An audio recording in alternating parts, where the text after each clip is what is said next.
si vous le savez, mais on a une championne, une double championne du monde ici au Québec, Ariane Fortin. Ariane Fortin, c'est double, ça fait 2 ans qu'elle est championne du monde, c'est très important, c'est la première fois qu'on a ça au Québec.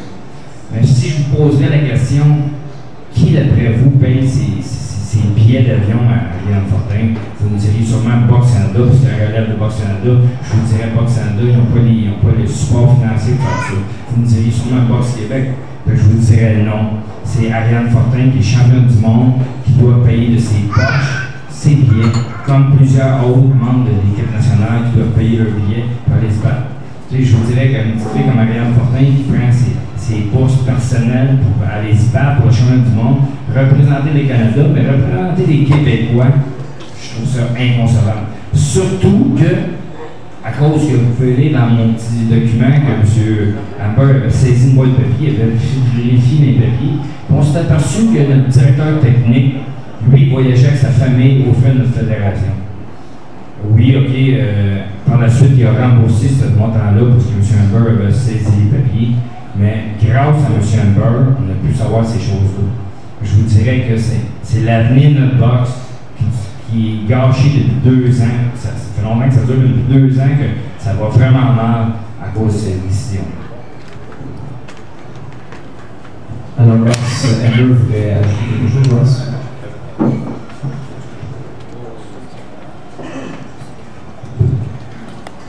Bien, avant que je commence, qu'est-ce que j'aimerais dire premièrement, c'est de remercier le monde qui se sont déplacés aujourd'hui.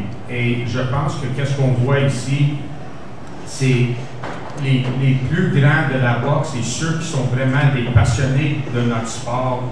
Je pense à Yvon, à Stéphane, Pierre Richard, Jean-François, Antonin, tout le monde qui se sont déplacés aujourd'hui, des officiels qui sont parmi la salle, qui sont ici parce qu'ils croient dans qu'est-ce que la boxe peut supporter. Ils croient dans la boxe, mais j'aimerais aussi remercier le courage d'Alain pour faire qu'est-ce qu'il est en train de faire. C'est sûrement pas facile et il n'est sûrement pas à l'aise devant le micro d'essayer de vous expliquer tout ça parce que ça lui fait tellement de la peine d'avoir dit quelque chose comme le Coupe du Québec et est obligé de la canceller. Et ça fait mal à la boxe en général. Et nous, on n'est pas du monde qui veut faire mal à la boxe. Au contraire, les gens qui sont ici, on fait notre vie dans la boxe et ça fait pas juste 2 ans ou 3 ans qu'on fait ça, ça fait des trentaines d'années qu'on fait ça. J'ai connu Alain quand il boxait amateur, j'ai connu Stéphane Larouche quand il faisait 80 livres. Donc, c'est du monde qui sont des passionnés de la boxe. Une chose que j'aimerais peut-être corriger, qu'Alain il a dit que j'ai démissionné en tant que président. Au contraire, j'ai pas démissionné. J'étais très fier d'être le président. C'est quelque chose qui a tenu à cœur beaucoup. J'aimais bien représenter le Québec à les rencontres avec Boxe Canada. Je trouve qu'on avait accompli des très bonnes choses durant les 10 ans que j'étais là. Mais ma terme finissait. Et avec tout ce qui s'est passé, j'ai décidé de ne pas me mettre pour élection une autre fois. J'ai même demandé à ma conseil d'administration de faire la même chose que moi, de répondre à la critère du ministère de l'Éducation, de loisirs et sports, de se démissionner et pour qu'on fasse un meeting pour élire un nouveau conseil d'administration et repartir à neuf. Ça, c'est quelque chose que j'avais suggéré. Comme vous saviez, ça a été rejeté. J'ai aussi demandé lors d'une réunion de conseil d'administration, quand c'était le temps de choisir une date pour l'assemblée annuelle, j'avais proposé dans le contexte où on est, les problèmes qui vit notre fédération dans le moment, je suggère que si vous voulez faire vraiment pour la bien-être de la boxe, vraiment pour entendre qu'est-ce que le monde a à dire, pourquoi on ne peut pas faire 2, sinon 3 réunions, de récupérer toutes les votes possibles, d'attendre les voix de tout le monde qui ont quelque chose à dire par rapport à notre fédération. C'est ça qui est le plus important, le vœu de les membres. Et naturellement, j'avais proposé que, on fait une réunion à Trois-Rivières, une à Québec, une à Montréal, et naturellement, ça, c'était refusé aussi.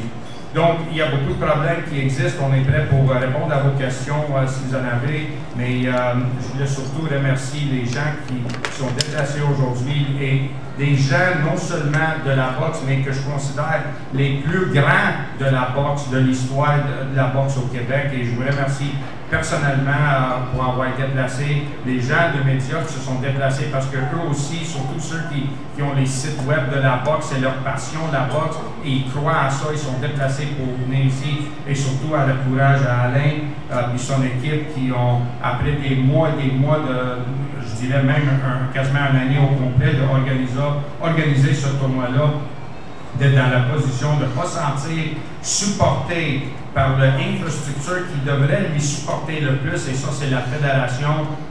Je trouve ça très triste, mais je le comprends très, très bien. Il a mentionné une chose par rapport à les gants que je pense qu'en tant que son commanditaire, je devrais toucher. Écoute, c'est pas juste une question de mes gants, et je pense que j'aimerais que tout le monde soit clair avec ça. Le règlement clair de Boxe Canada dit que toute compétition peut servir de des gants soit approuvés AIBA ou soit approuvés USA Boxing. Que ce soit mes gants ou n'importe quel autre gant qui est approuvé USA Boxing, que ce soit Ringside Title, Everlast, peu importe, c'est une règle de Boxe Canada.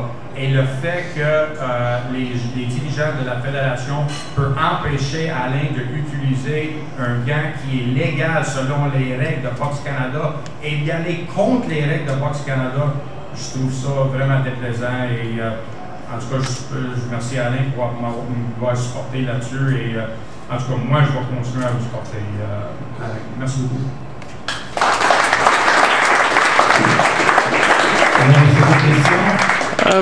Sur les gants, le Boxe Québec a choisi les top 10, mais est-ce qu'il y a eu des appels d'offres pour voir quels seraient les bons gants à utiliser, puisqu'il y a eu une décision de vote pour choisir les gants officiels? OK. Je vais essayer d'expliquer ça un peu. Est-ce que je peux une personne qui répond à ça, malgré que c'est moi les gants qui fournissaient pour Alain. Présentement, le commanditaire officiel de Boxe Québec est la compagnie Top 10, que nous, on objecte à ça parce qu'il n'y avait pas eu, comme tu le dis, un appel d'offres pour ça, et même dans la résolution d'une rencontre du CA, c'était résolu parmi tous les membres, moi inclus, qu'il y aurait eu un appel d'offres. Ça s'est jamais fait et un contrat a été signé avec la compagnie Top 10 sans une résolution du CA. Par contre, pour les gants, autres que utilisés pour des championnats provinciaux, toute autre compétition, comme qui explique dans le livre de règlement de Boxe Canada, peut utiliser n'importe quel gant en même temps qu'il soit approuvé soit AIBA ou USA Boxing. Donc, Alain ou n'importe quel club de boxe ont le droit à 100 000 à l'heure d'utiliser n'importe quelle marque de gants qui ont cette approbation-là. Est-ce que ça répond à la question? Oui.